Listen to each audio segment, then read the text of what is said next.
Kuha na yung USB sa'yo. Ewan mo, si Derek yan eh. Ano si Juan? Papatagal si Derek Si yun. Rex si Kundi. Kay oh. Ay, hinayang ko kay Rex. Ang laki ng sahod na unang inanuhan niya. Hindi niya hinayang gasto. Kay.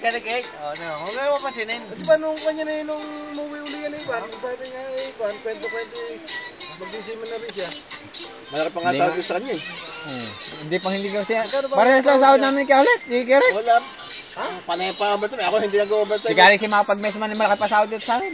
Binibigay mo yung akong sahod kay... Man, may kita... Kaya malaki pa sahod niyo sa akin. Laki sahod niyo. Ay, ang aking basic eh... Baka kung sawa ng Diyos, mapapagod mo to. 1,008 na... Dapat lang, hindi 1,800. 1,008 lang. Tapos eh, plus na yung pa ako. Dito kasi sa piscina ko, walang problema sa may pagagawa. Gusto ko sumakay.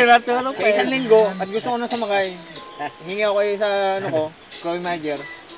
Bigyan ako. Ito, nung magkayat, Ha? captain na naman ulit ako. Walang age limit. Narapan kasi ako sa may decree ko eh. Kaya sabi ko, Ang akin eh, man. Ako sa akin eh... ako pasokin dyan. Huwag mo na. Bago lang ako. Bago. Ito yung bagong apply ko lang eh. Kinuha ko lang yan yung tinesting ko lang kung kasi ma-overan yung sahod ko. Pero kung hindi ako makuhan, balik ulit ako doon. Kung ako lang may... Tamanda ko naman taligan ng ganito ko eh, nandudumi lagi.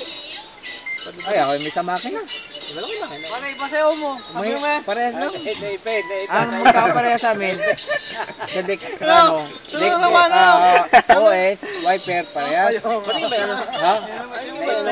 Wiper? Eh baka sa awa na Diyos yung ma-promote ba eh. Ngayon, humingi ako ng recommendation sa segundo.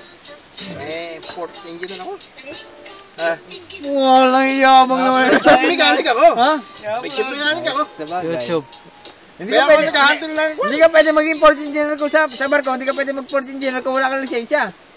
Meron. Anong lisensya?